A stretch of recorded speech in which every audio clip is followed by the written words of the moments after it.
నమస్తే welcome to BCT news నేను కళ్యాణి వార్తల్లో ముందుగా హెడ్లైన్స్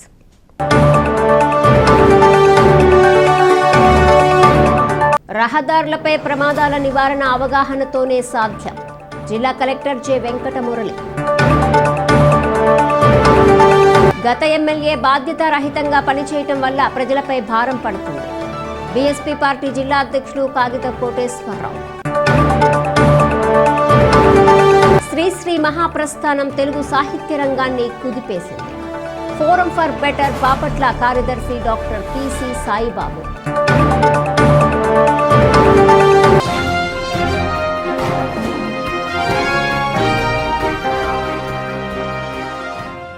మహాకుంభమేళాలో ప్రధానమంత్రి నరేంద్ర మోదీ పాల్గొని త్రివేణి సంగమంలో పుణ్యస్నానం ఆచరించారు.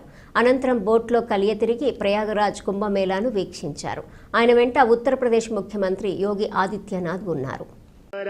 पापकाशिनेतयानस्तन्वा सन्तमया गिरिसन्ताभिचाकसीः जामिखुङ्गिरिसन्तहस्ते बिभर्खस्तवे शिवाङ्गिरितरताङ्कुरुमा हि गुंसीः पुरुखन् जगत शिवे नवचसा त्वागिरिसा च वदामसि यथा नः सर्वमिज्जगत् प्रधानमंत्री नरेंद्र मोदी पहुंचे हैं महाकुंभ नगर में दूसरी बार 13 दिसंबर के बाद प्रधानमंत्री नरेंद्र मोदी आज 5 फरवरी को पहुंचे हैं जो कि माघ अष्टमी का दिन है और साथ ही साथ भीष्म अष्टमी का दिन है। बेहद महत्वपूर्ण दिन। प्रधानमंत्री नरेंद्र मोदी स्नान करने के बाद प्रस्थान करेंगे। प्रधानमंत्री नरेंद्र मोदी इस मेला क्षेत्र में किसी तरीके का व्यवधान न पैदा हो इसलिए यहाँ पर ఆర్టిఫిషియల్ ఇంటెలిజెన్స్తో రాబోతున్న అవకాశాలను అందిపుచ్చుకోవటానికి ఏపీ సిద్ధంగా ఉందని ఇందుకు కేంద్రం సహకరించాలని కోరామని మంత్రి నారా లోకేష్ అన్నారు. AI center of excellence for education కేంద్రాన్ని ఆంధ్రప్రదేశ్లో నెలకొల్పాలని మంత్రి అశ్విని వైష్ణవ్ని కోరామని పేర్కొన్నారు. ముఖ్యమంత్రి గారే లెటర్ రాశారు. Centre of excellence for education Andhra రాష్ట్రానికి ఇస్తే బాగుంటుంది. ఎందుకంటే విద్యాశాఖలో టెక్నాలజీతో జోడించి అనేక రిఫార్మ్స్ తీసుకురావాలని మేము అడుగులేస్తున్నాం. క్లిక్కర్ టెక్నాలజీ కానివ్వండి, ఏఐ తీసుకొచ్చి ప్రిస్క్రిప్టివ్ హోంవర్క్ కానివ్వండి, ప్రతి విద్యార్థికి ఏఐ ట్యూటర్ ఇంటికి వెళ్ళిన అందించాలనేది ఎన్డీఏ ప్రభుత్వం లక్ష్యం. అది భారతదేశంలో ఇప్పటికీ ఏ రాష్ట్రంలో జరగలేదు. తొలి రాష్ట్రం ఆంధ్ర రాష్ట్రంగా ఉండాలనేది మా లక్ష్యం. దాంట్లో భాగంగా ఈ సెంటర్ ఆఫ్ ఎక్సలెన్స్ మాకు ఇవ్వాలని మేము గౌరవ మంత్రి గారిని కోరటం జరిగింది. రైల్వే బడ్జెట్లో ఆంధ్రప్రదేశ్ రాష్ట్రానికి రికార్డు స్థాయి కేటాయింపులు జరిగాయని కేంద్ర మంత్రి అశ్విని వైష్ణవ్ అన్నారు. ఏపీలో రైల్వే అభివృద్ధికి 9,417 కోట్లు కేటాయించామని పేర్కొన్నారు.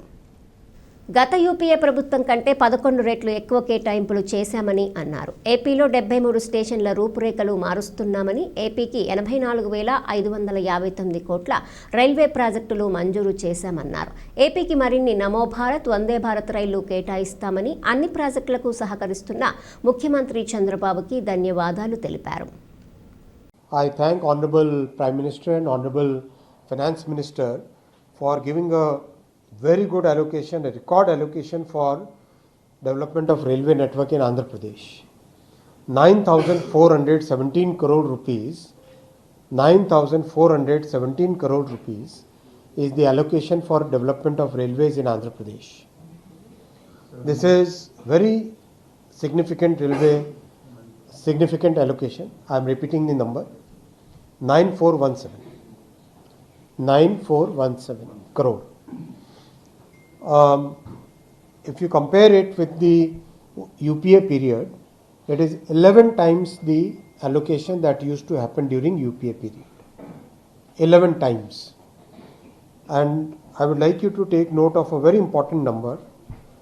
Andhra Pradesh Railways is investing 84,559 crore rupees. 84,559 crore rupees worth total projects, that is the investment going into Andhra Pradesh. 84,559 crore. So the projects which are sanctioned, ongoing projects which are sanctioned, the amount for that, the investment amount for that is 84,559 crore. 73 stations are being redeveloped fully. completely redeveloped. 100% electrification is completed. 100% electrification is completed, and in last 10 years, 1,560 kilometer new railway tracks have been constructed. 1,560 kilometer of new railway tracks, which is more than the network of entire Sri Lanka country. Sri Lanka's network, it is more than that, has been added in AP, has been added new in just 10 years. That is the pace of work which is happening. If you look at some of the data, the average pace of electrification during the UPA period was 37 km per year. Now it is 177, 5 times. This pace is huge. And I would like to thank Honorable Chief Minister Garu for his very good cooperation in all the projects. There is very good coordination between center and state. Projects are moving very fast. 8 Vande Bharat trains covering 15 districts are right now passing through or starting from Andhra Pradesh, connecting Odisha, connecting Telangana, connecting Tamil Nadu. రహదారులపై ప్రమాదాల నివారణ అవగాహనతోనే సాధ్యమని జిల్లా collector J Venkata Murali అన్నారు. జాతీయ రహదారి మాసోత్సవాల్లో భాగంగా బాపట్లపట్నంలో అవగాహన ర్యాలీ జరిగింది. జిల్లా రవాణా శాఖ ఆధ్వర్యంలో చేపట్టిన కార్యక్రమానికి జిల్లా కలెక్టర్ ముఖ్య అతిథిగా హాజరై జెండా ఊపి ర్యాలీని ప్రారంభించారు. మున్సిపల్ ఉన్నత పాఠశాల నుంచి పాత బస్టాండ్ కూడలి వరకు సాగిన ర్యాలీలో జిల్లా collector J Venkatamurali, SP Tushar Doodi అగ్రభాగాన నిలవడంతో ప్రత్యేకత సంతరించుకుంది. హెల్మెట్ ధారణ ప్రాణానికి రక్షణ, అతివేగం పొంచి ఉన్న ప్రమాదం అంటూ పోలీసులు, డ్రైవర్లు ప్లకార్డులు చేతబూని నినదించారు. రవాణా శాఖ సిబ్బంది, పోలీసులు, డ్రైవర్లు కలిసి మానవహారం నిర్వహించారు. అనంతరం డ్రైవర్లతో జిల్లా కలెక్టర్ ప్రతిజ్ఞ చేయించారు. వాహనాలు నడిపేవారంతా రహదారి భద్రతా నిబంధనలు తప్పనిసరిగా పాటించాలని కలెక్టర్ అన్నారు. రహదారిపై వెళ్లేటప్పుడు మీ భద్రతతో పాటు ఎదుటివారి భద్రతను దృష్టిలో ఉంచుకోవాలని ఆయన సూచించారు. లైసెన్స్ లేకుండా వాహనాలు నడపటం నేరమన్నారు. మీ వాహనాలను నడపడానికి ఎట్టి పరిస్థితుల్లో మైనర్లకు ఇవ్వరాదన్నారు. గంజాయి, మద్యం తాగి వాహనాలు నడపరాదన్నారు. అతివేగ ప్రయాణము ప్రమాదకరమన్నారు. చట్టాలపై అవగాహన ఉండాలన్నారు. ద్విచక్ర వాహనం అయితే హెల్మెట్ ధరించాలని, కారు ప్రయాణమైతే సీట్ బెల్ట్ తప్పనిసరిగా వేసుకోవాలన్నారు. ముఖ్యంగా ద్విచక్ర వాహనాలు నడిపే యువత జాగ్రత్తలు పాటించాలన్నారు. డ్రైవర్లు వాహనాలు నడిపే సమయంలో నిర్లిప్తంగా ఉండరాదన్నారు. రాత్రి వేళల్లో వాహనాలు నడిపేవారు తగిన విశ్రాంతి తీసుకోవాలన్నారు. ప్రమాదకరమైన మలుపుల వద్ద రహదారులపై హెచ్చరిక బోర్డులు గమనించి ప్రయాణించాలన్నారు. ప్రమాదాలు నివారించడానికే ప్రజల్లో అవగాహన కల్పిస్తూ ఈ కార్యక్రమాలు నిర్వహిస్తున్నామన్నారు. ప్రమాదాలు నివారించడానికి రహదారి భద్రతా నియమాలను పోలీసులు నిత్యం అమలు చేస్తూనే ఉన్నారని ఎస్పీ తుషార్ డూడి అన్నారు. రహదారులపై అధికంగా ప్రమాదాలు జరిగే ప్రాంతాలను బ్లాక్ స్పాట్స్గా గుర్తించి ప్రత్యేక శ్రద్ధ పెట్టామన్నారు. ఆ ప్రాంతాలలో సీసీ కెమెరాలు ఏర్పాటు చేస్తున్నామన్నారు. రోడ్డు ప్రమాదాలతో చాలా కుటుంబాలు నష్టపోతున్నాయనే విషయాన్ని ప్రజలు గుర్తించాలన్నారు. బాధిత కుటుంబాలకు జరిగే నష్టాన్ని ఎవరూ పూడ్చలేరన్నారు. ప్రజల్లో మరింత అవగాహన కల్పించడానికే ప్రతి ఏటా రహదారి భద్రతా వారోత్సవాలను నిర్వహిస్తుంటామన్నారు. రహదారి భద్రతా నియమాలను ప్రజల్లోకి తీసుకెళ్లడానికి స్వచ్ఛంద సంస్థలు సహకరించాలని ఆయన కోరారు. చిన్న హెల్మెట్, సీట్ బెల్ట్ ప్రమాదాలలో ప్రాణాలను కాపాడతాయని, కుటుంబమంతా రోడ్డున పడకుండా ఉంటుందన్నారు. ఈ కార్యక్రమంలో జిల్లా అదనపు ఎస్పీ విఠలేశ్వర్, రవాణా శాఖ అధికారి పరంధామరెడ్డి, వైద్య ఆరోగ్య శాఖ అధికారి డాక్టర్ విజయమ్మ, బాపట్ల ఆర్డీఓ పిగ్లోరియా, మున్సిపల్ కమిషనర్ రఘునాథరెడ్డి, ఎంవీఐలు, పోలీస్ అధికారులు, డ్రైవర్లు తదితరులు పాల్గొన్నారు.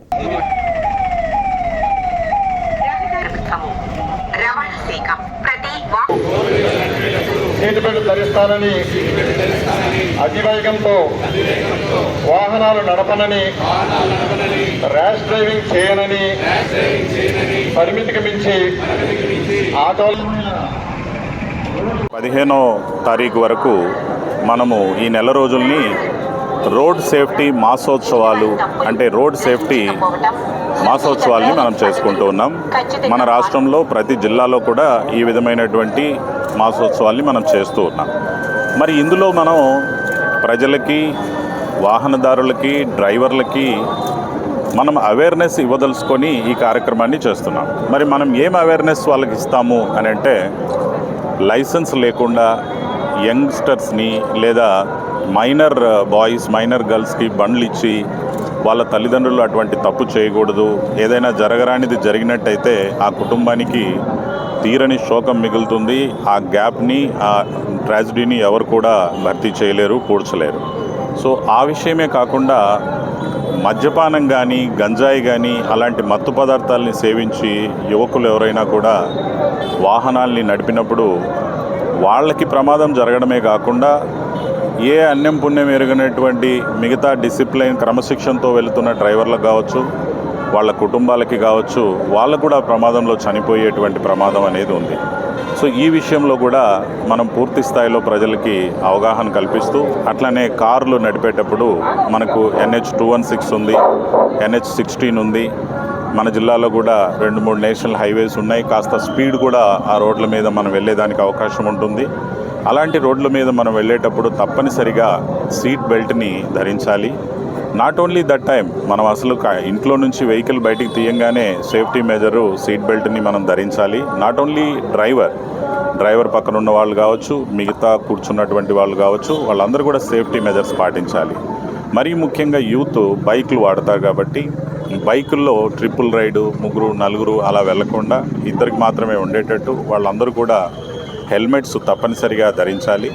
ఈ విధమైనటువంటి సేఫ్టీ మెజర్స్ని పాటిస్తూ, అదేవిధంగా ఎవరైతే ఫుల్ టైం డ్రైవర్లు కాకుండా ఫ్యామిలీ కార్లు కానీ అలా నడిపే వాళ్ళు నైట్ టైం డ్రైవింగ్ని హైవేల మీద వెళ్ళడం అనేది పూర్తిగా తగ్గించుకుంటే ప్రమాదాల నుంచి దూరంగా ఉండొచ్చు. ఫుల్ టైం డ్రైవర్లు కాస్త రాత్రులు మేల్కొనే అలవాటు ఉంటుంది. ఎవరైతే ఎంప్లాయీస్ ఉంటారో, కొత్తగా కార్లు కొనుక్కుంటారు, భార్య పిల్లలు అందరూ వెళ్ళి ఏదో పిలిగ్రిమ్ వెళ్ళి వస్తూ ఉంటారు, వాళ్ళు నైట్ ఆగిపోవడం మంచిది. ఎక్కడుంటే అక్కడ వాళ్ళు నైట్ కూడా డ్రైవ్ చేసుకొని వచ్చేసి ప్రమాదాలకు గురవుతూ ఉంటారు. సో ఇవన్నీ కూడా గమనించుకొని చేయాలి. అట్లానే ట్రాన్స్పోర్ట్ డిపార్ట్మెంట్ కానీ, పోలీస్ డిపార్ట్మెంట్ కానీ రోడ్డు మీద వెళ్ళేటువంటి యూత్ వాళ్ళు లైసెన్స్ కలిగి ఉన్నారా లేదా, వాళ్ళు బూజింగ్ చేసి డ్రైవ్ చేస్తున్నారా లేదా, ఇటువంటి ఎన్ఫోర్స్మెంట్ అంతా కూడా పకడ్బందీగా జరుగుతుంది. అదేవిధంగా రోడ్డు మీద మీరు ఎక్కడైనా కూడా గుంతలు పడిపోయాయి, రాత్రిపూట ఎవరైనా ఒక బైక్ రైడర్ వస్తే కింద పడిపోతాడు, అలాంటివి మీరు గమనించినట్టయితే ట్రాన్స్పోర్ట్ పోలీస్ డిపార్ట్మెంట్ దృష్టికి, తద్వారా మా దృష్టికి, కలెక్టర్ దృష్టికి తీసుకొచ్చినట్టయితే నేషనల్ హైవేలైనా స్టేట్ హైవేలైనా ఇమీడియట్గా వాటికి స్పందించి మనం ఆ గుంతలు కానీ పూడ్చడానికి, రోడ్డు కూడా సేఫ్గా ఉంచడానికి అవకాశం ఉంటుంది. జిల్లా కలెక్టర్ గారు ఆధ్వర్యంలో ఒక రోడ్ సేఫ్టీ మంత్స్లో సిరీస్ ఆఫ్ యాక్టివిటీ చేస్తున్నాము. దాంట్లో ఒక మార్చ్ కూడా చేయడం జరిగింది. ఇప్పుడు ప్లెజ్ కూడా ఉంటుంది. రోడ్ సేఫ్టీ మంత్ ప్రతి సంవత్సరం మేము సెలబ్రేట్ చేస్తాము. దాంట్లో ముఖ్యంగా ఏంటంటే ప్రజలకి ఆ మెసేజ్ వెళ్ళాలి, అవేర్నెస్ రావాలి. ఎన్ఫోర్స్మెంట్ అయితే 24/7 డైలీ నడుస్తుంది, సంవత్సరంకి నడుస్తుంది. కానీ ఈ నెలలో పబ్లిక్తో ఫీడ్బ్యాక్ తీసుకొని, మీడియాతో ఫీడ్బ్యాక్ తీసుకొని, ఇప్పుడు మన జిల్లా రోడ్ సేఫ్టీ కమిటీ మీటింగ్లో కూడా కలెక్టర్ సార్ చాలా క్లియర్గా చెప్పారు. స్పెషల్ కమిటీస్ కూడా బ్లాక్ స్పాట్స్కి ఫామ్ చేయడం జరిగింది. అక్కడ ఇప్పుడు CCTV కెమెరాస్ కూడా ఏర్పాట్లు చేస్తున్నాము. సో అది ఒక ఆస్పెక్ట్ ఉంది. తర్వాత NGOస్ని కూడా దగ్గర పెట్టుకొని వాళ్ళ ద్వారా కూడా, ఎందుకంటే ఎన్ఫోర్స్మెంట్ ఎంత చేసినా పబ్లిక్కి ఆ చేతన రాకపోతే, ఇన్వాల్వ్మెంట్ ఉండకపోతే ఆ మార్పులు రాదు. సో మీ ద్వారా కూడా ఈ వాక్ చేసుకొని ఇవి అంతా కూడా ఒక మెసేజ్ తీసుకువెళ్ళి, ఎందుకంటే ఒక పెద్ద యాక్సిడెంట్ జరిగిన ఆ కుటుంబంకి జరిగిన నష్టం ఒక చిన్న హెల్మెట్, ఒక అవేర్నెస్, ఒక సీట్ బెల్ట్ పెట్టుకొని మేము కొంచెం స్పీడ్ లిమిట్ పెట్టుకొని కాపాడుకోవచ్చు. సో అదే మన తరఫు నుండి మెసేజ్. శ్రీశ్రీ మహాప్రస్థానం తెలుగు సాహిత్య రంగాన్ని కుదిపేసిందని, తెలుగువారిని కదిలించి వేసిందని ఫోరం ఫర్ బెటర్ బాపట్ల కార్యదర్శి డాక్టర్ PC సాయిబాబు అన్నారు. మహాప్రస్థానం 75 వసంతాల సందర్భంగా శ్రీశ్రీ సాహిత్య నిధి వారి ప్రచురించిన జ్వాలాతోరణం పుస్తకాన్ని ప్రభుత్వ మహిళా డిగ్రీ కళాశాలలో జరిగిన కార్యక్రమంలో ఆవిష్కరించారు. అక్షరాలే కత్తులుగా, ఈటెలుగా మారి బడబాగ్నిని రగులుస్తాయని సాయిబాబు అన్నారు. పేదవాళ్ల కన్నీళ్లు తుడుస్తాయని, ఎందరికో స్వాంతన కలిగిస్తాయన్నారు. అది భవిష్యత్తుకు మార్గదర్శనం చేస్తుందని, అటువంటి మహాప్రస్థానాన్ని నేటి యువత పఠించి స్ఫూర్తి పొందటం ఎంతైనా అవసరమన్నారు. జిల్లా అదనపు SP విఠలేశ్వర్ పుస్తకావిష్కరణ చేశారు. విజయవాడ శ్రీశ్రీ సాహిత్య అధినేత కవి సింగంపల్లి అశోక్ కుమార్ ముఖ్య అతిథిగా పాల్గొన్నారు.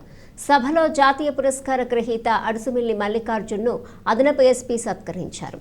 కార్యక్రమంలో చిత్రకారుడు జీవి, ఉపాధ్యాయులు ఎన్ రామకృష్ణ, అధ్యాపకులు అబ్దుల్ కలాం, గురజాల శ్రీనివాసరావు, ఇక్కుర్తి శ్రీనివాస్, పిన్నిబైన శ్రీమన్నారాయణ, మానవతా కార్యదర్శి ఎం ప్రసన్నాంజనేయులు, సత్యనారాయణరాజు తదితరులు పాల్గొన్నారు. నా పిల్లలు నాకు పుట్టి నాకు శ్రీశ్రీ గురించి చెప్తారంటే మీరు నవ్వించుకోకూడదు, నవ్వులు వారు కాకూడదు. అటువంటి మహాకవి మన భారతదేశంలో పుట్టడం మనం చేసుకున్న పుణ్యం. మీకు తెలియదు, మహాకవుల గురించి తెలియదు మీకు, ఎందుకంటే ఆ పుస్తకాంశాలు ఇప్పుడు ఎవరు పెడతలేదు. ఈ పుస్తకాలు రావడానికి కూడా, మీరు చదువుకునే పుస్తకాలు రావడానికి కూడా మహానుభావులు శ్రీశ్రీ గారే. మీరు చదివే పాఠాలన్నీ కూడా వారు నిర్దేశించినవే. శ్రీశ్రీ గారి కవిత్వంలో ఈ మహాప్రస్థానంలో ఏ గేయం చదివినా సరే ఒళ్ళు పులకిస్తుంది, రక్తం పొంగుతుంది. అదే యువకులైతే లేచి పిడికిలు బిగించి పదండి ముందుకు, పదండి రోజుకు, పదండి పోదాం పైకి, పదండి అని చెప్పేసి ఆయన చెప్పినటువంటి ఆ కథం తొక్కేటువంటి జగన్నాథ రథచక్రాలు వస్తున్నాయి, జగన్నాథ రథచక్రాలు వస్తున్నాయి, ప్రతి తులాల వస్తులాల బాలాసత్పదస్తులాల ఏడవకండి అని చెప్పేసి అందరి యొక్క దుఃఖాన్ని, నిరాశని. Bude Saheb memorial society Alluru health care medicals ఆధ్వర్యంలో అల్లూరు గ్రామంలో ఉచిత వైద్య శిబిరాన్ని నిర్వహించారు. 230 మంది రోగులకు ఉచితంగా వైద్య పరీక్షలు నిర్వహించారు. బాలాజీ హాస్పిటల్స్ పొన్నూరు వారి సౌజన్యంతో అల్లూరు గ్రామంలో బుడే సాహెబ్ మెమోరియల్ ట్రస్ట్ ఆధ్వర్యంలో ఉచిత వైద్య శిబిరాన్ని నిర్వహించారు. ఈ ఉచిత ఆరోగ్య శిబిరంలో general physician doctor Amrutha Garikapati, paediatrician doctor Renukumar, gynaecologist doctor Asma Shaik, పంటి వైద్య నిపుణులు డాక్టర్ గాయత్రి స్పందన పాల్గొని తమ అమూల్యమైన వైద్య సేవలు అందించి ఆరోగ్య సలహాలు ఇవ్వటం జరిగింది. ఈ ఉచిత శిబిరంకు 230 మంది పైగా పాల్గొని వైద్య సేవలు వినియోగించుకున్నారు. ఈ శిబిరంలో పాల్గొన్న వారందరికీ ఉచితంగా ఉదయం టిఫిన్, మధ్యాహ్నం భోజనం ఏర్పాటు చేసి బీపీ, షుగర్, థైరాయిడ్ వంటి రక్త పరీక్షలు సొసైటీ తరపున ఉచితంగా చేయటం జరిగింది. ఈ కార్యక్రమంలో society founder and president Shaik Fazal Rahman, organiser G Srinivas, senior గ్రామీణ వైద్యులు doctor Ramacharyulu, head master Padmarao, panchayati secretary Padmavathi మరియు Balaji hospital health care medicals staff తదితరులు పాల్గొన్నారు. ఈరోజు ప్రపంచ క్యాన్సర్ దినోత్సవం సందర్భంగా బుడే సాహెబ్ మెమోరియల్ సొసైటీ అల్లూరు వారి హెల్త్ కేర్ మెడికల్స్ నందు ఉచితంగా మెడికల్ క్యాంపు నిర్వహించడం జరిగింది.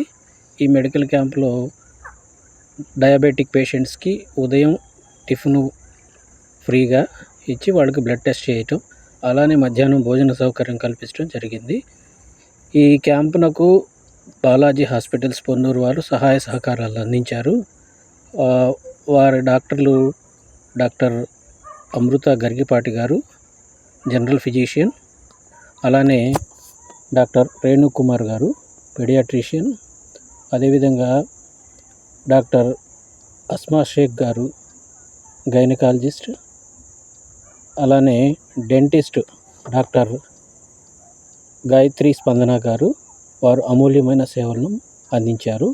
ఈ ఉచిత వైద్య శిబిరంలో సుమారుగా 230 మందికి పైగా వచ్చి సద్వినియోగపరుచుకున్నారు. ఈ శిబిరంలో మాకు సహాయ సహకారాలను అందించినటువంటి బాలాజీ హాస్పిటల్స్ పొన్నూరు యాజమాన్యానికి మరియు అలాగే హెల్త్ కేర్ స్టాఫ్కు ప్రత్యేక ధన్యవాదాలు తెలియజేసుకుంటున్నాను. గత ఎమ్మెల్యే బాధ్యతారాహిత్యంగా పనిచేయటం వల్ల ప్రజలపైన భారం పడుతుందని బహుజన సమాజ్ పార్టీ బాపట్ల జిల్లా అధ్యక్షుడు కాగిత కోటేశ్వరరావు ఆరోపించారు. బాపట్లపట్నంలోని బీఎస్పీ కార్యాలయంలో ఏర్పాటు చేసిన విలేకరుల సమావేశంలో ఆయన పాల్గొన్నారు. బాపట్ల ఇంజనీరింగ్ కాలేజీ వద్ద నుండి కర్లపాలెం రోడ్లోని మార్కెట్కు వేసిన హైవే రోడ్డును ప్రతిరోజు ఎక్కడో ఒక చోట గుంటలు తీయవలసి వస్తుందని ఆయన పేర్కొన్నారు. పట్టణ ప్రజలకు సరఫరా చేస్తున్న మంచినీటి పైపులు ప్రతిరోజు ఎక్కడో చోట బీట్ అవుతున్నాయని అన్నారు. దీంతో కుంటలు తీయాల్సి వస్తుందని, దీనివల్ల ఎంతో ఖర్చు పెట్టి వేసిన రోడ్లు పగలగొట్టాల్సి వస్తుందన్నారు. మాజీ ఎమ్మెల్యే బాధ్యతగా పనిచేయకపోవడంతోటే ఇటువంటి దుస్థితి నెలకొందన్నారు. పాత పైప్లైన్ తొలగించకపోవటం వల్ల ప్రతి చోట పైపులు లీక్ అవుతున్నాయన్నారు. ప్రజల సొమ్మును దుర్వినియోగం చేస్తారని, వారిపైన ఎంక్వైరీ చేయించాలని ఆయన ఎమ్మెల్యే వేగేసి నరేంద్రవర్మను కోరారు. ప్రజలపైన భారం పడకుండా చూడాలని పేర్కొన్నారు. ఈ సమావేశంలో బాపట్ల నియోజకవర్గ అధ్యక్షుడు గుదే రాజారావు తదితరులు పాల్గొన్నారు. బాపట్ల మున్సిపాలిటీలో బాపట్ల ఇంజనీర్ కాలేజీ కాడ నుంచి మార్కెట్ యార్డ్ వరకు నేషనల్ హైవేకి సంబంధించి రోడ్డు వేశారు. ఈ రోడ్డుకు సంబంధించి రోజుకి 10 లక్షల గుంటలు తవ్వుతూ ఉన్నారు. మరి గత ప్రభుత్వంలో ఎమ్మెల్యేగా ఉన్నటువంటి రఘుపతి గారు ఈ పాత పైపు లైన్లు తీసేసి కొత్త పైపు లైన్లు వేయాలి.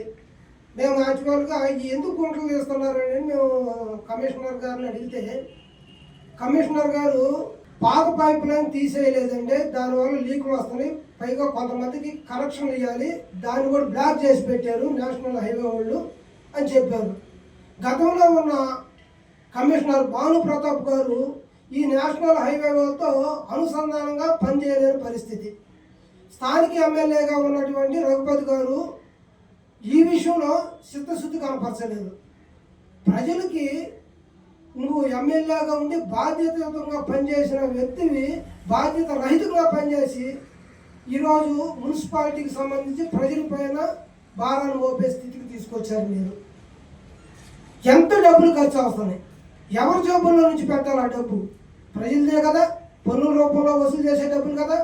మరి మీరు ఎందుకు ఆ రోజు నిర్లక్ష్యత వహించారు? మీలాంటి బాధ్యత రహితమైన వ్యక్తుల్ని ఎన్నుకుంటే ఈ విధంగా ఉండిద్ది. మిత్రులారా గమనించండి, రఘుపతి లాంటి వ్యక్తులు రేపు ఎమ్మెల్యేలుగా మనం ఏ విధంగా ఎన్నుకుంటామని మిమ్మల్ని అడుగుతున్నాం మిత్రులారా. కాబట్టి ఎక్కడైనా కానీ ఇప్పుడున్న స్థానిక ఎమ్మెల్యే గారైనటువంటి వేగేశ్వర నరేంద్ర వర్మ గారు ఈ విషయంలో ఎంక్వైరీ చేపించాలని ఈ టీడీపీ గవర్నమెంట్ని మేము బహుజన సమాజ్ పార్టీ తరఫున డిమాండ్ చేస్తా ఉన్నాం. ప్రజల డబ్బు, ప్రజలు ఎంతో కష్టపడి చెమటోర్చి పన్నుల రూపంలో కట్టిన డబ్బు అది. మీరు ఎంజాయ్ చేస్తాకి కమిషన్ రూపంలో తీసుకుంటా కదా డబ్బులు. ఎంత దుర్మార్గం చేశారంటే పోయిన గవర్నమెంట్లో ఉన్న వ్యక్తులు. వేగేశ్వర నారాయణ వర్మ గారు మీరు నిజాయితీ కలిగిన వ్యక్తి అయితే దీని మీద ఎంక్వైరీ చేయించాలని మేము బహుజన సమాజ్ పార్టీలో డిమాండ్ చేస్తాం. గుంటూరు కృష్ణా జిల్లాల పట్టభద్రుల ఎమ్మెల్సీ ఎన్నికల్లో పోటీ చేసే అభ్యర్థులు 10వ తేదీలోపు నామినేషన్లు సమర్పించాలని గుంటూరు కలెక్టర్ నాగలక్ష్మి అన్నారు. 13వ తేదీన స్క్రూటీని, అదే రోజు సాయంత్రం అభ్యర్థుల ప్రకటన జరుగుతుందన్నారు. 20 ఎన్నికలు ఉదయం 8 గంటల నుంచి సాయంత్రం 4 గంటల వరకు జరుగుతాయన్నారు. మార్చి 3 నుంచి 8 వరకు కౌంటింగ్ జరుగుతుందని పేర్కొన్నారు. సో ఆ మండే రోజు నుంచి నామినేషన్ ప్రక్రియ అనేది స్టార్ట్ అయ్యింది. So last date for nominations వచ్చి 10th ఫిబ్రవరి. సో వచ్చే సోమవారం లాస్ట్ డేట్ నామినేషన్స్కి. తర్వాత 10వ తారీఖు వరకు వచ్చిన నామినేషన్స్ అన్నింటినీ కూడా మనం 11వ తారీఖు అంటే ట్యూస్డే ఫిబ్రవరి స్క్రూటినీ కార్యక్రమం ఇక్కడ కలెక్టరేట్లో వీడియో కాన్ఫరెన్స్ హాల్లో జరుగుతుంది. దాని తర్వాత మనకి స్క్రూటినీ అయిన వ్యాలిడ్ నామినేషన్స్ అన్నిటి నుంచి కూడా విత్డ్రా చేసుకోవడానికి అవకాశము 13 ఫిబ్రవరి థర్స్డే వరకు ఇవ్వడం జరిగింది. సో మనకి 13th February Thursday final list of contesting candidates అనేది సాయంత్రం ఆఫ్టర్ విత్డ్రాయల్ టైం ఫైనలైజ్ చేయడం జరుగుతుంది. దీని తర్వాత మనకి యాక్చువల్ పోలింగ్ డేట్ వచ్చి 27th February and polling time వచ్చి మార్నింగ్ 8 o'clock నుంచి ఈవినింగ్ 4 o'clock వరకు.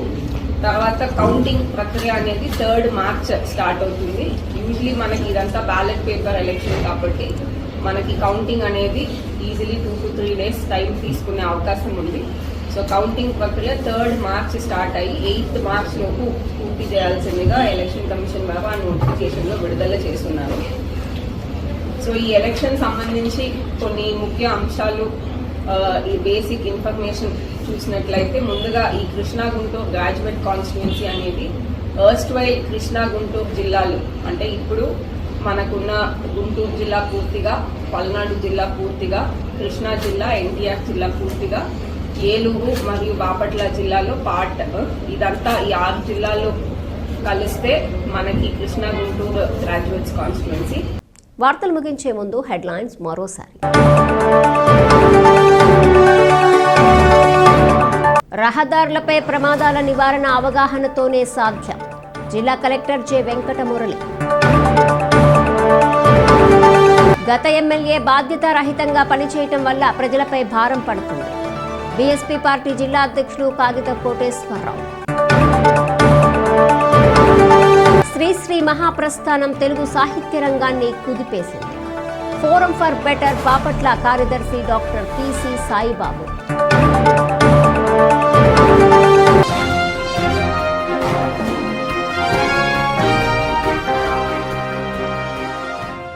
ఈ వార్తలు ఇంతటితో సమాప్తం. తిరిగి ప్రసారమయ్యే బీసీటీ న్యూస్లో మళ్ళీ కలుసుకుందాం. అంతవరకు సెలవు. నమస్కారం.